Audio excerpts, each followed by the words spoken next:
इस लेक्चर में हमने सी के बिल्कुल स्टार्टिंग के टॉपिक्स, एक तो primitive data types, variable name convention, format specifiers, जो बिल्कुल स्टार्टिंग के टॉपिक्स है। अगर हम प्लेलिस्ट की बात करें तो शुरू के 4 वीडियोस उनके ऊपर बेस्ड हमने क्वेश्चन, सारे के इन डेप्थ क्वेश्चंस, मतलब अगर ये क्वेश्चंस आपको आते हैं तो इससे ऊपर मुझे लगता नहीं है कि किसी भी कंपनी में या कहीं पर भी पूछा जाएगा। और अगर आपको ये सारे क्वेश्चंस आते हैं तो इसका मतलब you are having a very good knowledge of these 3 topics. Okay, और ये जो जितने भी क्वेश्चंस हैं वो शुरू की 4 वीडियो पे बेस्ड है बस। Let's see. जैसे ये पहला क्वेश्चन है, इसका आउटपुट क्या आएगा? तो यहाँ पर आएगा एरर। क्यों? क्योंकि यहाँ पर देखो नेमिंग कन्वेंशन जो है ना, ये गलत है। नेमिंग कन्वेंशन कैसा होना चाहिए कि वेरिएबल नेम कैसा होना चाहिए? Always start from alphabet. Alphabet से स्टार्ट होना चाहिए हमेशा। यहाँ पर हमने क्या लिख दिया? 2a, तो ये एरर। सिमिलरली किसी भी वेरिएबल नेम में केवल एक स्पेशल कैरेक्टर अलाउड होता है, दैट इज अंडरस्कोर। अगर ये नाम होता है ऐसे तो ये ठीक था, लेकिन यहाँ पर मैंने क्या लिखा है? @। तो ये स्पेशल कैरेक्टर अलाउड नहीं है किसी वेरिएबल नेम में, केवल एक ही स्पेशल कैरेक्टर अलाउड है, दैट इज अंडरस्कोर। तो ये भी क्या हो गया? एरर। यहाँ पर क्या आउटपुट आएगा? यहाँ पर आ जाएगा 100। वाई? क्योंकि ये जो वेरिएबल नेम है ये बिल्कुल ठीक है। नीचे यहाँ पर भी क्या आएगा?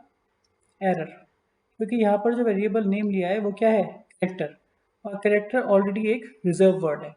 रिजर्व वर्ड को हम वेरिएबल नेम की तरह यूज नहीं कर सकते। ओके, यहाँ देखो, अब यहाँ पर लिखा है a इक्वल टू 100। अब इसका आउटपुट क्या आएगा? यहाँ पर लिखा है मॉडुलस 5d। अब इसका मतलब क्या होता है? आउटपुट स्क्रीन पे अगर यहाँ पर होता केवल मॉडुलस d तो सिंपल 100 प्रिंट हुआ था, लेकिन इसका मतलब क्या है कि आउटपुट स्क्रीन पे वो बोल रहा है कंपाइलर को कि 5 स्पेस रिजर्व कर दो, 1 2 3 4 5। ओके, अब 100 को प्रिंट करो। 100 कहाँ से प्रिंट होगा? 0 0 1। तो ये बेसिकली 2 स्पेसेस यहाँ पर वेकेंट रहेंगे, ऐसे आउटपुट प्रिंट होगा। अगर यहाँ पर 5 नहीं होता तो आउटपुट कैसे आता? इस तरीके से आता, यहीं से 100 आ था ऐसे। ओके, अगर मैं यहाँ कर दूँ 6 तो आउटपुट कैसे आएगा? अगर मैंने लिखा परसेंटाइल 60 तो 6 स्पेस 1 2 3 4 5 6 और 100 का आएगा यहाँ ऐसे, 3 स्पेस वेकेंट रहेंगे। इसके लिए यूज़ करते हैं for the sake of clarity. ठीक है, ये बीच में आएगा तो क्लियर आउटपुट पता लगेगा। अब ये क्या बोलता है कि एक फ्लोट नंबर हमने लिया, यहाँ पर जो आपको f दिख रहा है तो ये कंपाइलर को बता रहा है कि this is a float constant. Okay, अब यहाँ पर लिखा है परसेंटाइल 0.2f। 0.2f, इसका मतलब ये है कि मैं कंपाइलर को रिस्ट्रिक्ट कर रहा हूँ कि डेसिमल के बाद केवल 2 डिजिट ही रिक्वायर्ड है, ये केवल 2 डिजिट तक डिस्प्ले करना है। डेसिमल के बाद केवल 2 डिजिट तक। तो फिर इसका आउटपुट क्या आएगा? 1 2 3.4 5, और 5 के बाद क्या है? 6। ठीक है, तो राउंड ऑफ जब करेंगे 2 डिजिट तक तो ये हो जाएगा 4 6। ओके, अगर यहाँ पर होता जैसे 2.2f, 2.2f। ओके, तो इसका मतलब ये नहीं है कि मुझे पॉइंट से पहले 2 डिजिट चाहिए और पॉइंट के बाद 2 डिजिट चाहिए। पॉइंट से पहले का जो नंबर है वो हमेशा सेम रहता है, उस पर कोई भी चेंजेस नहीं होते। कहाँ चेंजेस होते हैं? केवल फ्रैक्शनल टर्म्स में, केवल फ्रैक्शनल टर्म्स में ही चेंज होता है। अगर ये 2.2f होता तब भी यही आंसर आता, अगर 3.2 होता तब भी यही आंसर आता। ओके, अब नीचे यहाँ पर लिखा है, नीचे वाले क्वेश्चन में मॉड्यूलस पॉइंट एफ। अब वो पॉइंट एफ का क्या मतलब हो गया? इसको मैं बोल सकता हूँ modulus 0.0f। Okay, like this. अब वो इसका मतलब है पॉइंट के बाद 0 डेसिमल प्लेसेस, तो इसका आंसर क्या आ जाएगा? 123। ओके, क्योंकि यहाँ पर पॉइंट के बाद क्या बोल रहा है? 0 डिजिट, कोई पॉइंट फ्रैक्शनल पार्ट है ही नहीं, तो कितना हो जाएगा? 123। अब देखो यहाँ पर, अब पहले यहाँ पर है फ्लोट, ए में क्या है? एक फ्लोट कांस्टेंट है, क्या एक्सप्लिसिटली लिखा हुआ है एफ। अब यहाँ पर A1 में क्या है? डबल, एक डबल नंबर है। अगर मैं एफ नहीं लिख रहा हूँ तो कंपाइलर नंबर को, किसी भी फ्रैक्शनल नंबर को डबल में काउंट करता है, डबल मानता है। अगर मैं f लिख रहा हूँ तो उसको क्या मानता है, फ्लोट। अब वो क्या बोल रहा है, प्रिंट एफ परसेंटाइल ई परसेंटाइल एफ परसेंटाइल जी परसेंटाइल एल एफ। तो पहले ए के लिए फॉर्मेट स्पेसिफायर कौन सा है, परसेंटाइल ई। अब परसेंटाइल ई का मतलब क्या होता है, एक्सपोनेंशियल, यानी कि वो इस फ्लोट नंबर को एक्सपोनेंशियल में कन्वर्ट करेगा। एक्सपोनेंशियल का मतलब क्या है, डेसिमल को यूनिट प्लेस के बाद लेकर आ जाएगा, यानी कि 1.2345। अब ई की पावर कितने डिजिट्स के पहले लेकर गया वो पॉइंट को, 2 डिजिट्स के, तो आ जाएगा +00। ओके, की पावर कितनी हो जाएगी, 2। अगर ये डेसिमल यहाँ होता तो कितना ले जाना पड़ता, 1 2 3 4, तो ई की पावर कितनी होती, 4। तो परसेंटाइल ई क्या करता है, मॉडुलस ई एक्सपोनेंशियल में कन्वर्ट कर देता है किसी भी फ्रैक्शनल नंबर को। अब मॉडुलस एफ, अब मॉडुलस एफ क्या करेगा, एज इट इज प्रिंट करेगा for certain number of accuracy, certain accuracy of fractional part. Fractional part की किसी एक लिमिट की एक्यूरेसी तक एज इट इज प्रिंट कर देगा। तो क्या आएगा, 23.4567, और मे बी समथिंग कोई और नंबर आ जाएगा यहाँ पर, इतनी एक्यूरेसी वो मेंटेन कर लेगा। ठीक है, as per the visual codes. Okay, compiler to compiler vary कर सकता है। अब आ गया परसेंटाइल जी। अब ये क्या करता है, जी क्या करता है, राउंड ऑफ कर देता है। कोई कंपाइलर 2 डिजिट तक करता है, कोई 3 डिजिट तक कर देता है। तो ये इस वाले नंबर को, फ्लोट नंबर को राउंड ऑफ कर देगा, 123.457। ओके, कि 4 5 6 के बाद क्या है, 7 है, तो राउंड ऑफ करके 6 में क्या कन्वर्ट हो जाएगा, 7। तो परसेंटेज जी हम कब यूज़ करते हैं, जब हमें फ्रैक्शनल पार्ट इंपॉर्टेंट तो होता है हमारे लिए, लेकिन बहुत ज़्यादा इंपॉर्टेंट नहीं होता।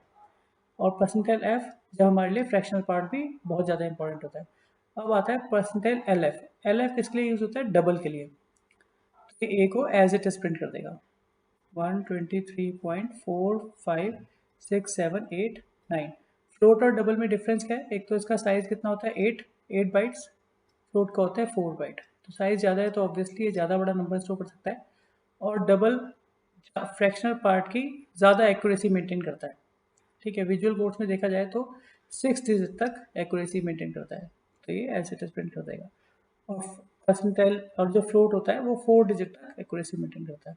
डबल नंबर को प्रिंट करने के लिए कौन सा फॉर्मेट स्पेसिफाई यूज होता है, परसेंटाइल एल एफ। ओके, अब ये वाला क्वेश्चन देखते हैं। तो यहाँ पर लिखा है मॉडुलस ओ। ओके, और ए में क्या है, 10। तो अब देखो सिंपल 10 लिखा है, तो इसका मतलब ये कौन सा नंबर सिस्टम के अंदर आ रहा है, बेस 10 में। बेस 10 यानी कि डेसिमल नंबर सिस्टम है। अब इसको यहाँ पर डिस्प्ले कैसे करना है, परसेंटाइल ओ से डिस्प्ले करना है, यानी कि ऑक्टल। परसेंटाइल ओ किसके लिए यूज होता है, ऑक्टल के लिए। तो बेस 10 के डेटा को ऑक्टल में डिस्प्ले करना है। ओके, तो बेस 10, अब 10 कैसे, आप लोगों को पता होगा कि ऑक्टल में कैसे कन्वर्ट करते हैं। 10 को हमें बेस 8 में कन्वर्ट करना है। तो 8 1 8, रिमाइंडर कितना रहेगा, 2। फिर 8 0 0, रिमाइंडर 1, तो कितना आ जाएगा, 12। तो इसका आंसर कितना आ जाएगा, 12। ओके, नेक्स्ट, यहाँ पर y के अंदर है 10। अब कैसे बोल रहा है वो डिस्प्ले करने के लिए, परसेंटाइल x। अब यह सिंपल 10 लिखा है, तो ये भी कौन सा नंबर सिस्टम है, बेस 10, यानी कि डेसिमल नंबर सिस्टम है। लेकिन इस डेटा को, जो कि डेसिमल डेटा है, बेस 10 डेटा है, उसको कैसे डिस्प्ले करना है, मॉडुलस x से, यानी कि हेक्साडेसिमल में। हेक्साडेसिमल डिस्प्ले करना है बेस 16 में। अब 10 को बेस 16 में क्या बोलते हैं, a।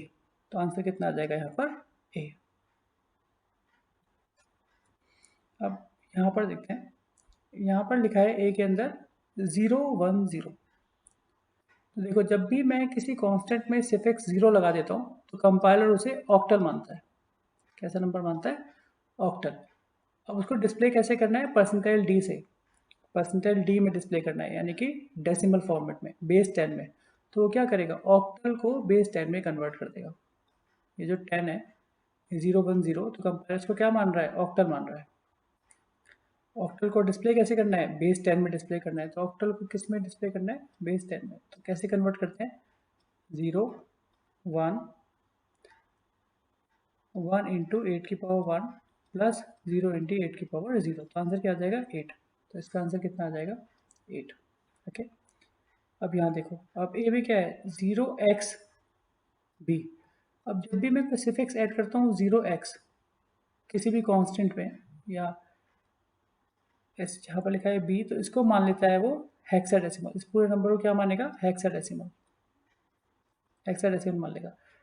अब डिस्प्ले कैसे करने के लिए बोल रहा है डेसिमल में, तो हेक्साडेसिमल को कन्वर्ट किस में करेगा डेसिमल में। अब बी जो है वो हेक्साडेसिमल में है, उसको डेसिमल में क्या कहते हैं 11, ठीक है ना, क्योंकि ए को क्या बोलते हैं 10, हेक्साडेसिमल ए को डेसिमल में क्या बोलते हैं 10 और बी को 11। तो आंसर कितना आ जाएगा इसका 11, लाइक दिस। अब इस स्टेटमेंट को देखो, अब यहाँ पे लिखा है percentile D percentile D percentile D, पहले में 10 है, तो 10 सिंपल 10 लिखा हुआ है, तो किस फॉर्म में ऑलरेडी बेस 10 में है, यानी कि डेसिमल फॉर्मेट में। और डिस्प्ले कैसे करना है डेसिमल फॉर्मेट में, तो आउटपुट में पहले परसेंटाइल डी से क्या रिप्लेस हो जाएगा 10, फिर दूसरा क्या लिखा है 010, तो ये किस फॉर्म में है ऑक्टल में, और डिस्प्ले किस में करना है डेसिमल में। ओके, डेटा जो है वो ऑक्टल में, ये जो डेटा है ये किस में है ऑक्टल में। कैसे पता लगा ऑक्टल में, क्योंकि सिफिक्स 0 ऐड हुआ है कॉन्स्टेंट में, सिफिक्स कैसे लगा रखा है 0। आपको ये याद रखना है कि अगर मैं लिख रहा हूँ 10 और 010, तो ये सेम नहीं है, ये बिल्कुल भी सेम नहीं है। मैंने लिखा ए के अंदर 12 और बी में लिखा 012, तो ये सी प्रोग्रामिंग लैंग्वेज में these both the numbers are not same. तो ये नंबर किस किस बेस में है 10, कंपाइलर इसे कैसे मानेगा बेस 10, यानी कि डेसिमल नंबर सिस्टम में मानेगा। इसको किस में मानेगा ऑक्टल में, ऑक्टल नंबर सिस्टम में। तो ये डेटा किस में ऑक्टल में, डिस्प्ले कैसे करना है डेसिमल में, तो ऑक्टल को डेसिमल में कन्वर्ट कर देगा। ठीक है, तो क्या आएगा 8, और ये किस में है हेक्साडेसिमल में। मैंने बताया ना कि 0 और x लगा होगा तो किसे मानेंगे हेक्साडेसिमल में, तो हेक्साडेसिमल में a को क्या बोलते हैं 10, तो क्या आ जाएगा 10। ओके, अब देखो, अब यहाँ पर लिखा हुआ है बूल। अब ये जो फीचर्स है वो कौन सी में, सी के एक्सटेंडेड वर्जन में, दैट इज C99। ठीक है, C89 में ये बूल सपोर्ट नहीं होता, ठीक है, तो C99 में सपोर्ट होता है। आपको इससे कोई मतलब नहीं है, जो आपको ये जो फीचर्स है वो सी प्रोग्रामिंग की ही फीचर्स है, क्योंकि हमने मतलब पहले कभी पढ़ा नहीं है ऐसा। C89 में इसको एक्सपोज नहीं करा गया, इतना एक्सपोजर नहीं मिला, तो लेकिन ये C99 इसको सपोर्ट करता है डेटा टाइप्स को। ठीक, तो यहाँ पर क्या लिखा है बूल, तो ए जो है वो बूलियन टाइप का डेटा स्टोर करेगा, यानी कि आइदर ट्रू और फॉल्स, और मोर स्पेसिफिकली बोलूँ तो ए स्टोर करेगा आइदर 1 और 0, लेकिन यहाँ पर लिखा है 67, तो this is a non zero number, non zero number, तो बूलियन में इसको माना जाएगा ट्रू। किसी भी नॉन जीरो नंबर को क्या माना जाएगा ट्रू, और ट्रू का मतलब होता है 1, तो ए में क्या स्टोर हो जाएगा 1। अब वो बोल रहा है प्रिंट एफ परसेंटाइल डी ए, तो क्या प्रिंट हो जाएगा 1, तो इस प्रोग्राम को जो आउटपुट आएगा वो क्या आएगा 1। ओके, नेक्स्ट, अब यहाँ लिखा है बोल ए इक्वल टू ट्रू।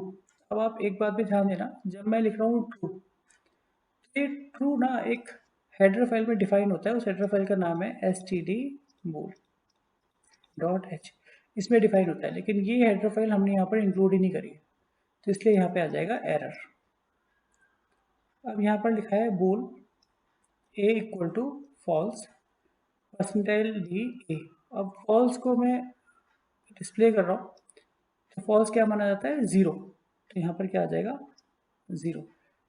ठीक है, बूलियन डेटा टाइप से मैं डील कर सकता हूँ इस कीवर्ड के साथ अंडरस्कोर कैपिटल बी बूल, और सिंपल बूल के साथ भी, दोनों के साथ में इसे डील कर सकता हूँ।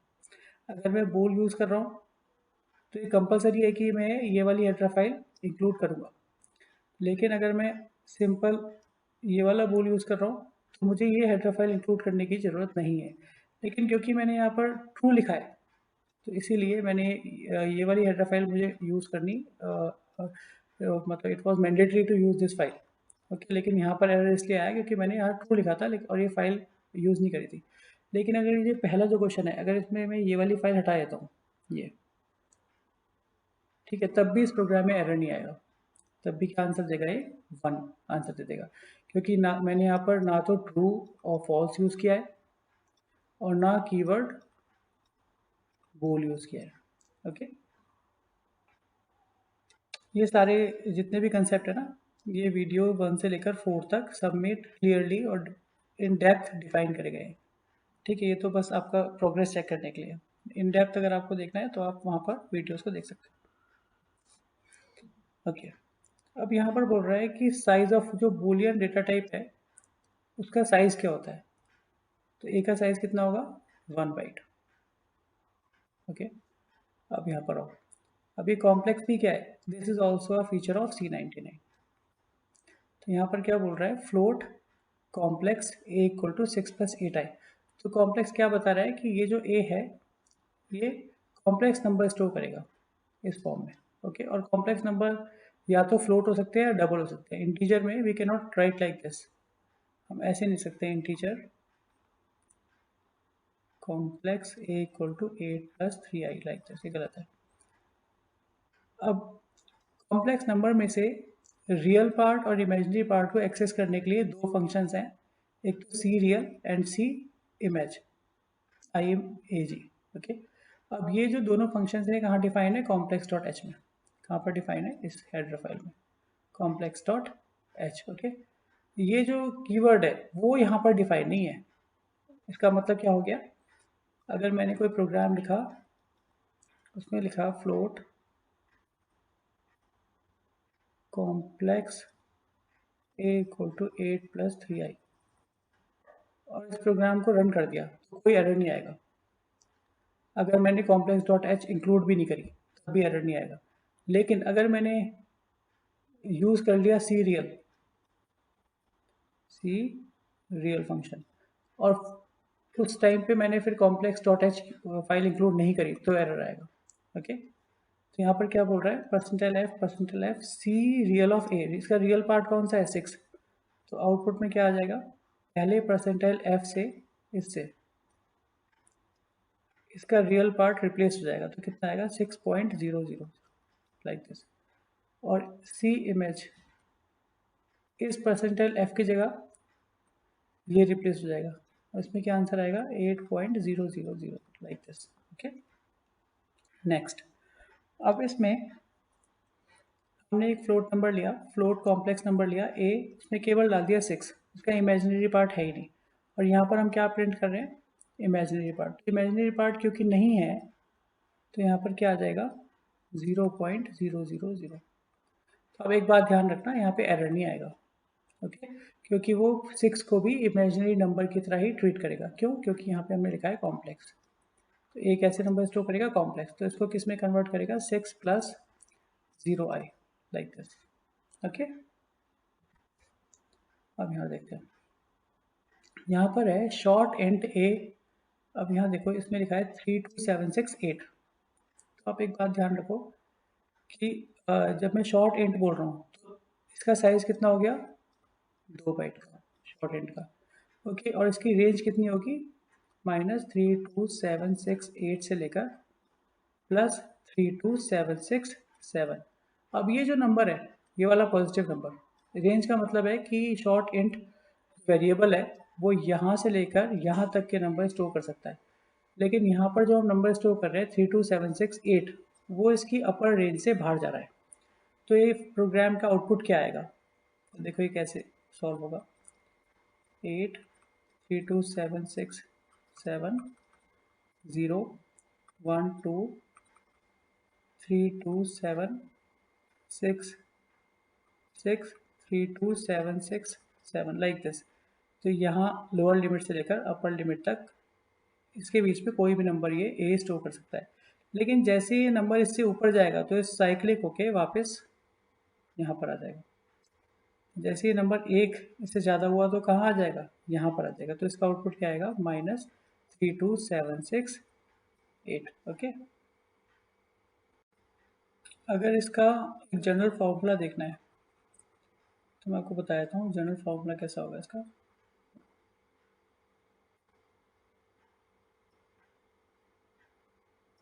लुक,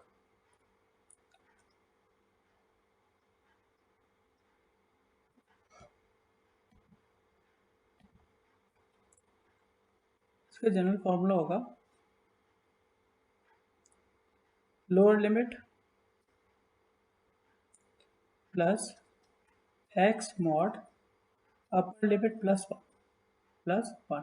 ओके, ये इसका एक जनरलाइज फॉर्मूला है। अब लोअर लिमिट, शॉर्ट एंड के केस में लोअर लिमिट क्या होती है, -3276 प्लस एक्स कितना है, ये वैल्यू 3276 इसको चाहे तो ऐसे ब्रैकेट में मॉडुलस। अब वो बोल रहा है upper limit plus one. Upper limit कितनी है, 32767 प्लस वन, यानी कि 32768। ओके, अब इन दोनों को मॉड करके क्या आ जाएगा, जीरो। तो आंसर कितना आया, -32768। तो यही आंसर आ जाएगा। अब इस क्वेश्चन को देख लेते हैं। इसमें ये भी क्या है, शॉर्ट एंड, तो इसकी लोअर लिमिट क्या बोलती है, -32768 प्लस एक्स कितना है, 32770 मॉडुलस 32768। ओके, अब जब हम इसका मॉडुलस निकालेंगे, इसका कितना आ जाएगा, 2 प्लस -3276। तो आंसर कितना आएगा, -32766। इस क्वेश्चन का आंसर कितना आएगा, -32766।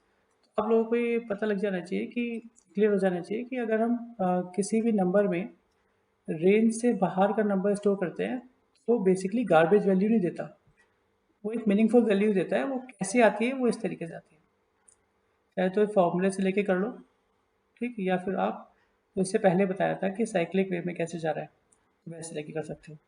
ठीक है, अब आगे देखते हैं नेक्स्ट क्वेश्चन को। अब यहाँ पर जो शॉर्ट इंट है वो कैसा है, अनसाइड है, तो इसकी लोअर लिमिट क्या हो जाएगी, जीरो, है ना। अब इस केस में कैसे बिहेव होता है, ये थोड़ा ज़्यादा, ये थोड़ा आसान है। इसमें सिंपली क्या करते हैं, जैसे यहाँ पर मैंने नंबर स्टोर किया है -1। अब देखो जब ये अनसाइंड है तो ये बेसिकली केवल पॉजिटिव नंबर ही स्टोर कर सकता है ना।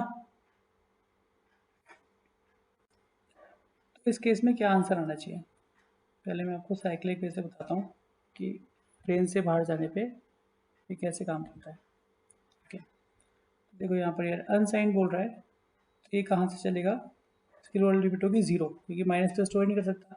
0 1 2 अप टिल 6 5 5 3 5, यहाँ से लेकर यहाँ तक के नंबर स्टोर कर सकता है। ओके, लेकिन मैंने बोला इससे छोटा नंबर, जीरो से छोटा, तो ये घूम के कहाँ पर आ जाएगा, यहाँ पर आ जाएगा। अगर इससे बड़ा नंबर होता तो घूम के कहाँ जाता, यहाँ पर जाता, लेकिन क्योंकि -1 क्या है, जीरो से भी छोटा, तो ये घूम के यहाँ पर आ जाएगा। तो आंसर कितना आएगा, 6 5 5 3 5, ये इसका आंसर आएगा। अब फॉर्मूला इसके लिए क्या होता है, अपर लिमिट +1 और प्लस एक्स। तो अपर लिमिट कितनी है, 6 5 5 3 5 प्लस 1 प्लस -1, एक्स कितना है वैल्यू, तो कितना हो गया, 6 5 5 3 6 प्लस -1, यानी कि 6 5 5 3 5, यही हमारा आंसर आ गया। डन। ओके, तो मुझे लगता है कि आप लोगों के जितने भी हमने क्वेश्चंस किए हैं समझ में आ गए होंगे। और अगर आपको इसमें से मोस्ट ऑफ द क्वेश्चन आते थे ऑलरेडी, तो आप ये मान के चलो कि primitive data types, format specifier और बूल, कॉम्प्लेक्स एंड नेमिंग कन्वेंशन, ये शुरू के जितने भी टॉपिक्स हैं आपको इन डेप्थ आते हैं, इनकी सब पूरी नॉलेज आपको हो गई है, and you can proceed further in the lectures.